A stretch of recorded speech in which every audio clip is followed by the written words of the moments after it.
प्यारे बच्चों, आप सभी लॉकडाउन के कारण अपने अपने घरों में हैं। ऐसे समय में हम लेकर आए हैं आपके लिए डिजी साथ कार्यक्रम।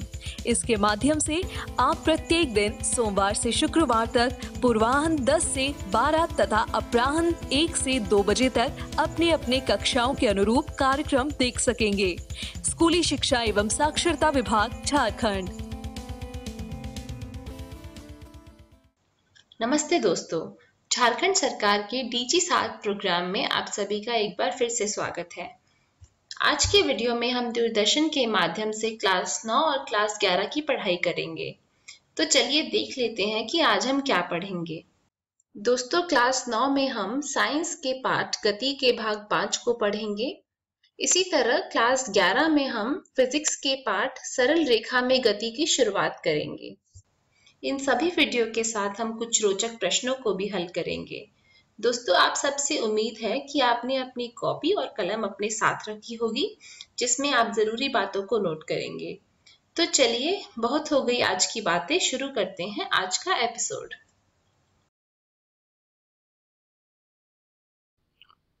नमस्कार दोस्तों, आज जो हम अध्याय करने जा रहे हैं उसका नाम है गति, और आज हम इसका 5वां भाग करेंगे।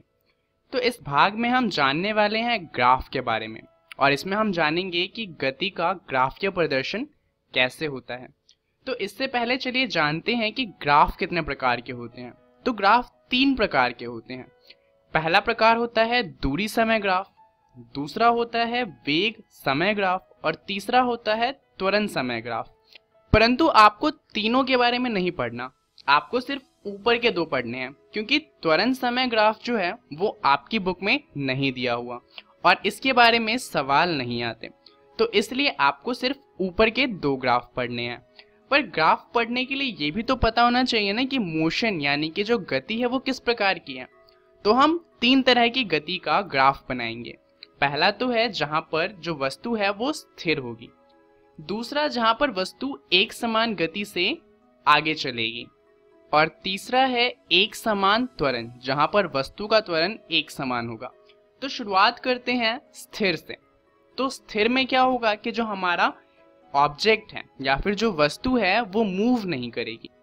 तो इसके लिए मान लीजिए कि एक कार थी जो 40 किलोमीटर चली और उसके बाद जाकर रुक गई। तो सबसे पहले हम इसका बनाएंगे दूरी समय ग्राफ। अब हम ये जानते हैं कि वो 40 किलोमीटर चल चुकी है, तो मान लीजिए ये जो पॉइंट है ये 40 किलोमीटर को दर्शाता है। तो अब गाड़ी 40 किलोमीटर चलने के बाद रुक चुकी है, तो मतलब दूरी और ज़्यादा नहीं बढ़ेगी, परंतु समय तो बढ़ता रहेगा ना। उदाहरण के लिए अगर 5 मिनट बीत जाता है, उसके बाद भी जो हमारी कार होगी वो जिस पॉइंट पे थी उसी पॉइंट पे रहेगी। 10 मिनट बाद, 15 मिनट बाद, आधे घंटे बाद कार तो चल ही नहीं रही, तो यानी कि जो कार है वो उसी दूरी पे रहेगी, परंतु समय बढ़ता रहेगा। तो यहाँ पर जो ग्राफ बनेगा वो कुछ इस तरह की एक सीधी रेखा बनेगी जो समांतर होगी समय के। अगर हम स्थिर वस्तु का वेग समय ग्राफ बनाए तो हम ये जानते हैं कि अगर कोई वस्तु स्थिर है तो उसका वेग 0 होगा, क्योंकि वेग क्या होता है, विस्थापन अपॉन में समय। अब क्योंकि यहाँ पर विस्थापन हो ही नहीं रहा, क्योंकि वस्तु चल ही नहीं रही, तो उसका वेग क्या आ जाएगा, 0। मतलब कि वेग कहाँ पर होगा, यहाँ पर, और समय तो फिर भी बढ़ेगा। तो इसलिए एक सीधी रेखा बनेगी जो समय के ऊपर होगी। चलिए आप जानते हैं एक समान गति का ग्राफ कैसे बनेगा। तो एक समान गति में पहले देखते हैं दूरी समय ग्राफ कैसे बनेगा। अब हमारी वस्तु पहले कहाँ पे थी, 40 किलोमीटर पे। मान लीजिए अब वो एक समान गति से आगे बढ़ रही है, तो कुछ समय बाद वो थोड़ा सा आगे बढ़ती है। अगर उतना ही समय और बढ़ेगा तो जितना आगे बढ़ी थी उतना ही और आगे बढ़ेगी, क्योंकि हम जानते हैं एक समान गति में क्या होता है कि अगर 1 सेकंड में कोई वस्तु 1 मीटर बढ़ी है तो अगले सेकंड में भी 1 मीटर ही बढ़ेगी। तो इसमें जिस तरह से टाइम बढ़ेगा, धीरे धीरे हमारा जो दूरी है वो भी बढ़ता जाएगा। तो इसलिए यहाँ पर एक सीधी रेखा बनेगी जो ऊपर की तरफ मुड़ी हुई होगी, यानी कि एक सीधी रेखा जो थोड़ी टेढ़ी होगी और ऊपर की ओर जा रही होगी, और ये हमें बताता है एक समान गति का दूरी समय ग्राफ। चलिए देखते हैं कि इसका वेग समय ग्राफ कैसे बनेगा। तो वेग समय ग्राफ में यहाँ पर हम जानते हैं कि एक समान गति है, यानी कि गति बदल नहीं रही, या फिर वेग कह लीजिए तो वेग बदल नहीं रहा। तो मान लीजिए उसका वेग था 40 किलोमीटर पर आवर। तो यहाँ पर क्या होगा, समय बढ़ेगा परंतु वेग 40 किलोमीटर पर आवर ही रहेगा। तो जैसा कि हमारा स्थिर गति में दूरी समय ग्राफ बना था, ऐसा ही हमारा एक समान गति में वेग समय ग्राफ बनेगा, क्योंकि वेग बदल ही नहीं रहा। तो जब वो बदल ही नहीं रहा तो वो उसी पोजीशन पे रहेगा और इसलिए एक सीधी रेखा बनेगी जो समय के समांतर होगी। चलिए देखते हैं तीसरा ग्राफ, जो कि है एक समान त्वरण का ग्राफ। अब यहाँ पर अगर हम दूरी समय ग्राफ की बात करें तो यहाँ पर मान लीजिए ऑब्जेक्ट अभी भी 40 किलोमीटर पे है। अब थोड़ा सा समय बढ़ेगा तो वस्तु थोड़ा आगे जाएगी, परंतु इस बार क्या होगा, अगर उतना ही समय फिर से बढ़ाएं तो वस्तु जितना आगे गई थी इस बार उससे ज्यादा आगे जाएगी, क्योंकि वस्तु का त्वरण हो रहा है तो उसकी गति बढ़ रही है। तो जैसे जैसे टाइम बढ़ेगा वस्तु पहले जितना चली थी उससे और ज्यादा चलने लगेगी, और इसीलिए क्या होगा कि जो हमारा ग्राफ बनेगा वो एक कर्व बनेगा जो कि ऊपर की तरफ मुड़ रहा होगा। तो ये हमारा दूरी समय ग्राफ होता है एक समान त्वरण का।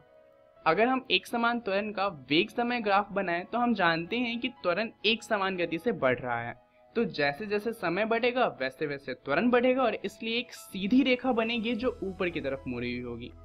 तो ये हमारा वेग समय ग्राफ होगा। अब ग्राफ के ऊपर सवाल भी बहुत आते हैं, तो चलिए देख लेते हैं एक सवाल।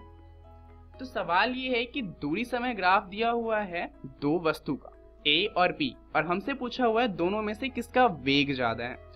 तो जैसा कि हम यहाँ पर देख सकते हैं दोनों ने बराबर दूरी तय करी है, परंतु B को इस दूरी को तय करने में A से कम समय लगा है। तो क्योंकि उसे कम समय लगा है, यहाँ पर जो B है उसकी वेग ज्यादा होगी। अब यहाँ पर ग्राफ खत्म हो जाता है। अब हमें जानना है कि जो गतिज 3 समीकरण हमने पहले पढ़े थे उन्हें ग्राफ से कैसे निकालना है। अब ये एग्जाम में ज्यादातर पूछे नहीं जाते क्योंकि ये बहुत ही ज्यादा टफ है, परंतु अगर आप इन्हें समझ लेंगे तो आपको ये अध्याय बहुत ही अच्छे से समझ में आ जाएगा। तो इसे जरा ध्यान से देखिएगा। सबसे पहले हम इसके लिए एक वेग और समय का ग्राफ बनाएंगे, क्योंकि वेग और समय के ग्राफ से ही हम गतिज समीकरण तीनों के तीनों समीकरण निकाल सकते हैं। अब मान लीजिए यहाँ पर कोई वस्तु थी जो u वेग से जा रही थी, बाद में उसका वेग v हो गया, कुछ एक्सेलरेशन लगा, इसमें कुछ टाइम लगा और जो डिस्टेंस कवर हुआ वो था a से b, जिसे हमने s नाम दिया। तो जैसा कि यहाँ पर आप देख सकते हैं जब टाइम 0 था तो वस्तु का वेग कितना था u। तो मान लीजिए वस्तु का वेग यहाँ पर कुछ था। अब वेग आगे जाकर बढ़ गया, परंतु वेग बढ़ने में कुछ समय भी लगा होगा, इसलिए थोड़ा सा समय बढ़ा और थोड़ा सा वेग बढ़ा। तो ये हमारा AB हो गया। अब यहाँ पर जो समय लगा है वो है O और ये वाला डिस्टेंस, और यहाँ पर कुछ समय लगा होगा जिसे हम कहेंगे T। अब यहाँ पर जो हमारा पूरा का पूरा मोशन है ये दिखाया गया है। तो यहाँ पर चलिए इनको नाम दे देते हैं जिससे हम सारी चीजों को अच्छे से बता सकें। ये हमारा हो जाएगा U, ये वाला डिस्टेंस हो जाएगा V, इस वाले पॉइंट को हम कहते हैं C और इस वाले को कहते हैं D। और एक पॉइंट और जान लीजिए कि अगर हम इस ग्राफ का एरिया निकालते हैं तो इस ग्राफ के एरिया से हमें दूरी का पता लगता है। चलिए इस ग्राफ को अब रखते हैं साइड में और निकालते हैं गतिज समीकरण ग्राफ की मदद से। तो पहले समीकरण के लिए हम एक्सेलरेशन यानी कि त्वरण की परिभाषा देखेंगे। तो उसकी परिभाषा थी अंतिम वेग माइनस में प्रारंभिक वेग अपॉन में समय। अब यहाँ पर सीधा v माइनस यू अपॉन में t नहीं लिख दीजिएगा, क्योंकि यहाँ पर हमें सारा डाटा कहाँ से लेना है, ग्राफ से। तो अंतिम वेग कितना है, यहाँ पर हमारा अंतिम वेग है b से d तक की दूरी, तो bd माइनस में प्रारंभिक वेग कितना है, o से a तक की दूरी, और समय कितना है, o से d तक की दूरी। अब हम यहाँ पर वैल्यू डाल देंगे तो वैल्यू आ गई। अब इसके बाद तो हमें जानते ही है कि सॉल्व कैसे करना है, जैसे हमने इक्वेशन में सॉल्व किया था। t को ले जाएंगे a की तरफ और u को ले जाएंगे उसी तरफ, हमें पहला समीकरण मिल जाएगा v बराबर में u प्लस में at।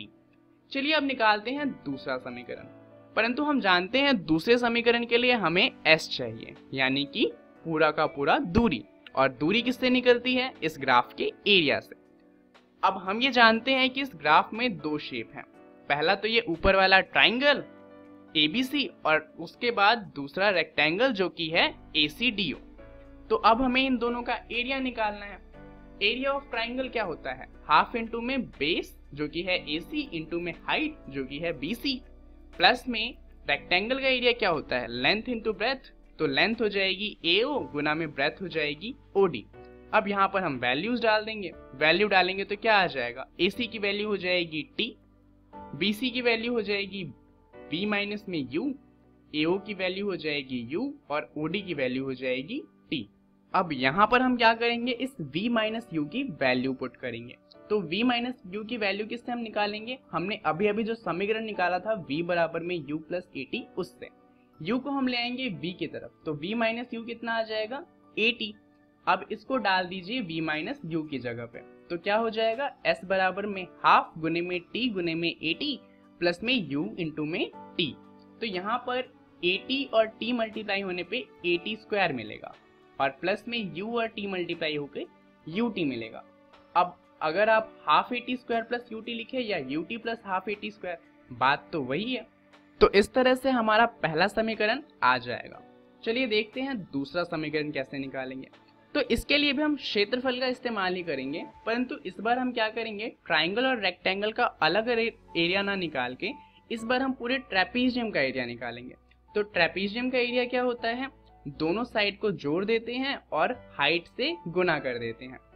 तो यहाँ पर हमारा पहला साइड है AO और दूसरा साइड है BD और हाइट कितनी है इसकी, OD। तो चलिए इसकी वैल्यू डाल देते हैं जल्दी से। AO की वैल्यू है U, BD की वैल्यू है V और OD की वैल्यू है T। अब T की वैल्यू क्या थी, V माइनस U अपॉन में A। हमने इक्वेशन में भी क्या किया था, इससे सॉल्व किया था जब हमने T की वैल्यू डाल दी थी। तो यहाँ पर भी हम T की वैल्यू डाल देंगे। S बराबर में हाफ U प्लस V पहले से था और T की वैल्यू आ जाएगी V माइनस U अपॉन में A। नीचे से 2A को हम ले जाएंगे S की तरफ, तो हमारे पास वैल्यू क्या बचेगी, U प्लस V गुने में V माइनस U। अब इसको सॉल्व करेंगे तो ये A प्लस B गुने में A माइनस B का फॉर्म बन रहा है, जिससे A square minus B square आता था। तो हमारे पास समीकरण आ जाएगा 2AS बराबर में V स्क्वायर माइनस में U स्क्वायर। अब इसकी प्रैक्टिस बहुत अच्छे से करिएगा क्योंकि ये बहुत ही ज़्यादा कंफ्यूजिंग है। तो चलिए जानते हैं इस वीडियो में हमने क्या सीखा। सबसे पहले हमने जाना ग्राफ और उसके बाद हमने जाना गति का ग्राफीय प्रदर्शन कैसे किया जाता है। तो इसके बारे में आप अपनी NCERT के एक गति वाले अध्याय में पढ़ सकते हैं, जहाँ पे आपको पढ़ना है दूरी समय ग्राफ, वेग समय ग्राफ और गति का ग्राफीय प्रदर्शन। अगली वीडियो में हम बात करेंगे एक समान वृत्तीय गति के बारे में और उसके बाद हम कुछ सवालों को भी सॉल्व करेंगे। इस वीडियो के लिए इतना ही, धन्यवाद। Daily quiz. Question number 1, graph के अनुसार वस्तु की गति किस प्रकार की है? ऑप्शन ए, एक समान त्वरण। ऑप्शन बी, एक समान गति। ऑप्शन सी, असमान त्वरण। ऑप्शन डी, असमान गति। क्वेश्चन नंबर 2, ग्राफ के अनुसार वस्तु की गति किस प्रकार की है? ऑप्शन ए, एक समान त्वरण। ऑप्शन बी, एक समान गति। ऑप्शन सी, असमान त्वरण। ऑप्शन डी, असमान गति। क्वेश्चन नंबर 3, ग्राफ के अनुसार किसकी गति ज्यादा है? Option A, option B, B. Option C, A और बी की गति बराबर है। ऑप्शन डी, इनमें से कोई नहीं। क्वेश्चन नंबर 4, वेग समय ग्राफ से दूरी का पता डैश से लगाया जा सकता है। ऑप्शन ए, एक्स अक्ष। ऑप्शन बी, वाई अक्ष। ऑप्शन सी, क्षेत्रफल। ऑप्शन डी, इनमें से कोई नहीं। क्वेश्चन नंबर 5, ग्राफ के अनुसार वस्तु का त्वरण क्या है? Option A, 0 metre per second square. Option B, 10 metre per second square. Option C, ऋणात्मक। ऑप्शन डी, इनमें से कोई नहीं। सही उत्तर question number 1 A, question number 2 B, question number 3 B, question number 4 C, question number 5 A. नमस्कार दोस्तों, आज हम शुरू करने जा रहे हैं कक्षा 11वीं के भौतिकी का अध्याय सरल रेखा में गति भाग 1। तो शुरू करने से पहले आइए एक बार नजर डालते हैं कि आज हम क्या क्या पढ़ने वाले हैं। तो सबसे पहले हम पढ़ेंगे स्थिति के बारे में, उसके बाद हम पढ़ेंगे पथ लंबाई तथा सबसे अंत में हम पढ़ेंगे विस्थापन। तो चलिए शुरू करते हैं परिचय से। इस ब्रह्मांड में सभी वस्तुएं किसी न किसी तरह गतिमान हैं। कुछ की गति हम देख पाते हैं तथा कुछ की गति के लिए हमें लगता है कि वह नहीं हो रही है तथा वस्तु स्थिर है। जैसा कि आप चित्र में देख सकते हैं कि एक बॉल को आप गति करते हुए देख रहे हैं, लेकिन वहीं दूसरी तरफ आपको एक पेड़ स्थिर दिख रहा है। पर क्या सच में ऐसा है? क्या यह पेड़ स्थिर है? जैसा कि मैंने बताया था कि इस ब्रह्मांड में सभी वस्तुएं किसी न किसी तरह से गतिमान हैं। तो क्या आप ये इमेजिन कर पा रहे हैं? या फिर आप सोच रहे हैं कि ऐसा नहीं है क्योंकि मेरा घर और मेरे दोस्तों का घर यह तो पूरी तरह स्थिर है और कई सालों से अपनी जगह से नहीं हिला है। पर अगर आप ध्यान दें तो आपका घर पृथ्वी पर है और पृथ्वी हर समय अपने अक्ष पर घूम रही है और साथ ही साथ सूर्य की परिक्रमा भी कर रही है। अब आप कहेंगे कि इस प्रकार तो हम सूर्य को स्थिर कह सकते हैं, लेकिन नहीं, क्योंकि सूर्य भी हमारी मंदाकिनी यानी गैलेक्सी मिल्की वे की परिक्रमा करता है, जिसे आप चित्र में देख सकते हैं।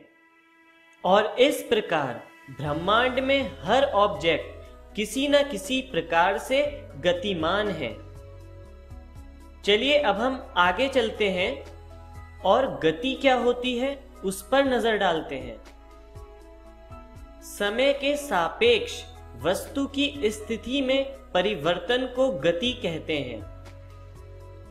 जैसा कि आप एक चित्र में देख रहे हैं कि एक व्यक्ति चल रहा है, लेकिन अगर हम इसको कोई एक पूरी बॉडी माने तो इसकी स्थिति में परिवर्तन नहीं हो रहा है, इसलिए इसे गति में नहीं कहेंगे। परंतु यदि इसकी स्थिति में परिवर्तन होना शुरू हो जाता है तो हम कहेंगे यह व्यक्ति गति में है। चलिए अब हम सरल रेखीय गति पर नजर डालते हैं। यदि गति करती हुई वस्तु का मार्ग एक सरल रेखा है तो उस वस्तु द्वारा की जाने वाली गति को सरल रेखीय गति कहते हैं। चलिए अब आगे बढ़ते हैं और स्थिति पर ध्यान देते हैं, जिसे इंग्लिश में कहते हैं पोजीशन।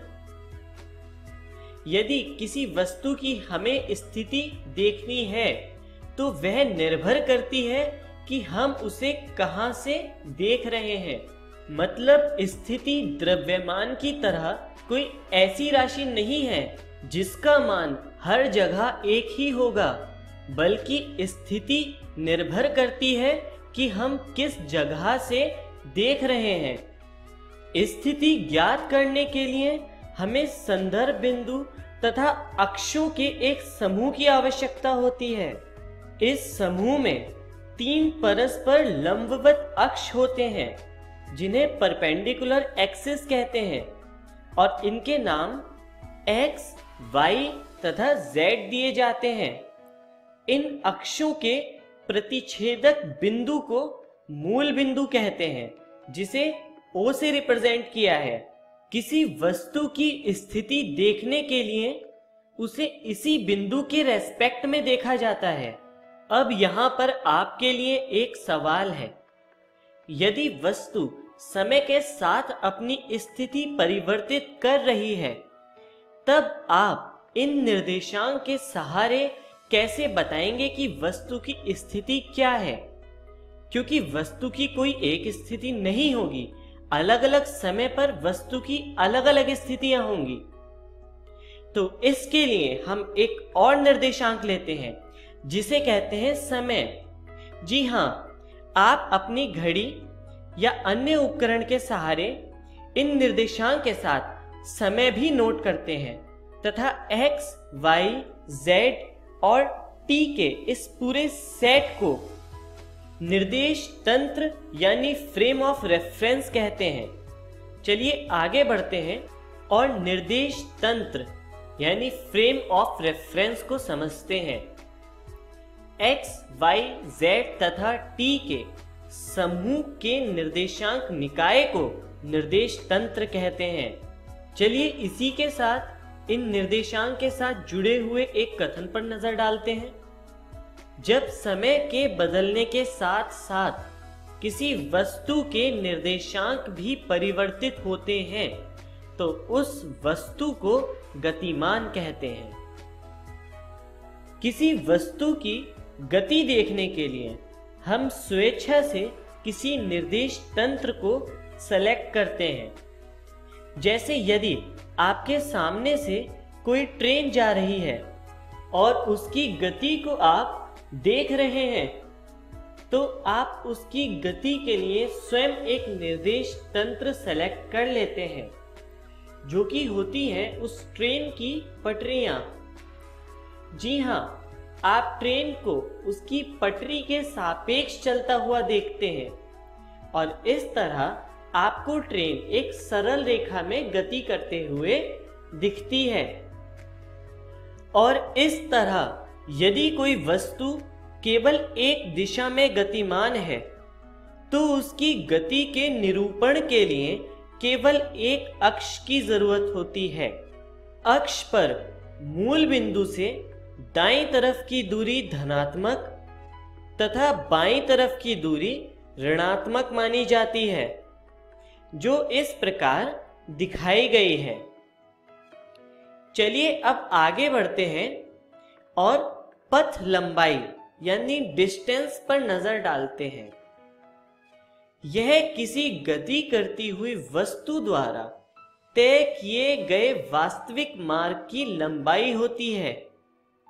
इसका SI मात्रक होता है मीटर तथा विमा होती है m1 L0 T0।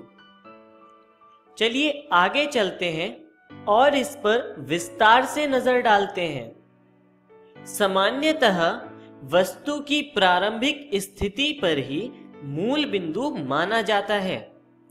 इसके अनुसार वस्तु की प्रारंभिक स्थिति के लिए हम लिख सकते हैं x बराबर 0 और इसी प्रारंभिक स्थिति के लिए माना जाता है कि समय यहां से शुरू हुआ है, इसलिए t बराबर भी लिखते हैं 0। यहां पर t समय को रिप्रेजेंट करता है। अब माना कोई वस्तु एक सरल रेखा में गति करना प्रारंभ करती है और वह पहले 10 सेकंड में 4 मीटर तथा बाद के 5 सेकंड में 2 मीटर चलती है। अब वस्तु कुल कितनी चली, मतलब पथ लंबाई की परिभाषा के अनुसार वस्तु द्वारा चली गई कुल दूरी कितनी है, या फिर वस्तु द्वारा वास्तविक मार्ग कितना तय किया गया है। तो वस्तु कुल चली है 4 मीटर प्लस 2 मीटर और इस प्रकार वस्तु कुल 6 मीटर चली है, तो वस्तु की पथ लंबाई हो जाएगी 6 मीटर। अब अगर आप ध्यान दें तो वस्तु 4 मीटर चलने के बाद 2 मीटर पीछे की तरफ चली है और इसीलिए वस्तु की प्रारंभिक बिंदु से दूरी हो जाएगी 2 मीटर। लेकिन हम इसे पथ लंबाई नहीं कहेंगे क्योंकि पथ लंबाई पथ पर निर्भर करती है और इसलिए पथ लंबाई का मान 6 मीटर होगा। चलिए अब हम आगे की तरफ चलते हैं और विस्थापन पर नजर डालते हैं, जिसे इंग्लिश में कहते हैं डिस्प्लेसमेंट। यह किसी वस्तु की गति के दौरान अंतिम और प्रारंभिक स्थिति की दूरी के बीच का अंतर है। इसका SI मात्रक होता है मीटर और विमा होती है m1 L0 T0। चलिए आगे बढ़ते हैं और इस पर विस्तार से नजर डालते हैं। विस्थापन पथ लंबाई से अलग होता है। इसके लिए हम एक गति करती हुई वस्तु पर ध्यान देते हैं, जैसा कि पिछले उदाहरण में हमने ध्यान दिया था, और मानते हैं कि इसकी प्रारंभिक स्थिति है x1 तथा अंतिम स्थिति है x2 तथा प्रारंभिक समय t1 व अंतिम समय t2 है। तो वस्तु की अंतिम दूरी में से वस्तु की प्रारंभिक दूरी यदि घटाई जाए तो अंतर मिलता है विस्थापन। दूरी नापने के लिए हम मूल बिंदु ले सकते हैं जिसे O से रिप्रेजेंट किया है, और इस तरह विस्थापन को लिखा जा सकता है डेल्टा x बराबर x2 माइनस x1, जहां पर डेल्टा x विस्थापन है। जैसा कि विस्थापन के सूत्र में दिखता है कि यदि x2 बड़ा है x1 से तो डेल्टा x का मान पॉजिटिव होगा, यानी विस्थापन धनात्मक होगा। इसी प्रकार यदि x2 छोटा है x1 से तो डेल्टा x का मान नेगेटिव होगा, यानी विस्थापन ऋणात्मक होगा। और इससे हमें पता चलता है कि विस्थापन में परिमाण व दिशा दोनों उपस्थित होते हैं, इसलिए विस्थापन एक सदिश राशि है। अब आप कहेंगे कि हमको दिशा के बारे में कैसे पता चलेगा? तो यदि विस्थापन का मान धनात्मक है तो वस्तु की गति की दिशा मूल बिंदु से दाईं ओर मानी जाती है, और विस्थापन का मान ऋणात्मक है तो वस्तु की गति की दिशा दाईं ओर मानी जाती है।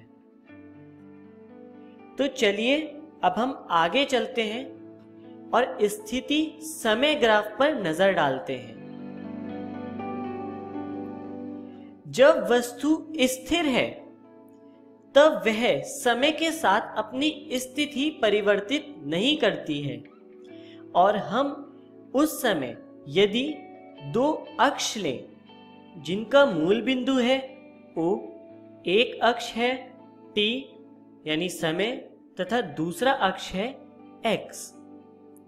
अब वस्तु की स्थिति का ग्राफ हम इस तरह से दिखा सकते हैं। क्योंकि वस्तु की स्थिति समय के साथ नहीं बदल रही है, इसलिए वस्तु की मूल बिंदु से दूरी हमेशा एक नियतांक रहेगी, जिसको इस दूरी से दिखाया गया है, जिसका मान है डेल्टा x। अब हम इस ग्राफ को समझते हैं। तो इसके अकॉर्डिंग समय के बढ़ने के साथ साथ हर जगह पर डेल्टा x का मान नियत है। चलिए अब हम आगे चलते हैं और जब वस्तु एक समान गति से चल रही है इस समय का ग्राफ प्लॉट करते हैं। इसके लिए भी हम अक्ष लेते हैं जिसका मूल बिंदु है O तथा अक्ष है t व x, और वस्तु एक समान गति से चल रही है, मतलब वस्तु मूल बिंदु से एक समान दूरी से आगे बढ़ती जा रही है। तो हर समय वस्तु की दूरी में कुछ परिवर्तन आएगा और उसका ग्राफ इस तरह से दिखाया जा सकता है। अब हम आगे चलते हैं और वह केस देखते हैं जब वस्तु असमान गति से चल रही है। तो उस केस के लिए वस्तु के ग्राफ को इस तरह से दिखाया जा सकता है। क्योंकि गति अलग अलग है, इसलिए वस्तु की दूरी कम या ज्यादा हो सकती है। चलिए अब हम आगे बढ़ते हैं और देखते हैं कि आज हमने क्या क्या सीखा। सबसे पहले हमने पढ़ा स्थिति के बारे में, उसके बाद हमने पढ़ा पथ लंबाई और विस्थापन, तथा सबसे अंत में हमने पढ़ा स्थिति समय ग्राफ। तो चलिए आगे बढ़ते हैं और जानते हैं कि अगली वीडियो में हम क्या पढ़ेंगे। अगली वीडियो में हम पढ़ेंगे औसत वेग तथा औसत चाल तथा ताक्षणिक वेग एवं चाल। धन्यवाद।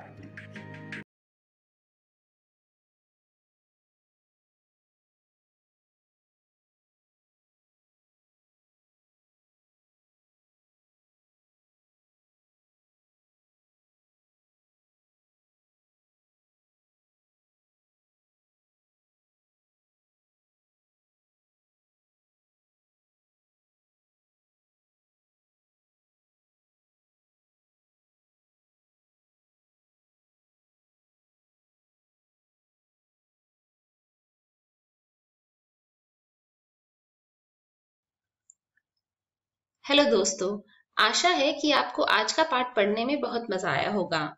तो चलिए देख लेते हैं कि आज हमने क्या पढ़ा। दोस्तों, क्लास 9 में हमने गति के पाठ के 5वें भाग को पढ़ा। क्लास 11 में हमने सरल रेखा में गति के पाठ की शुरुआत की। इन सभी के साथ हमने इन वीडियो पर आधारित कुछ रोचक प्रश्नों को भी बनाया। दोस्तों, देख लेते हैं कि हम कल क्या पढ़ेंगे। दोस्तों, क्लास 9 में हम सोशल साइंस के भारत, आकार और स्थिति के पाठ को पढ़ेंगे। क्लास 11 में हम रसायन विज्ञान की कुछ मूल अवधारणाओं को पढ़ेंगे। जरूरी सूचना, आज का प्रसारित एपिसोड का पुनः प्रसारण YouTube पर भी किया जाएगा। आप YouTube पे DigiSat इकोवेशन सर्च करके इस तक पहुंच सकते हैं। धन्यवाद।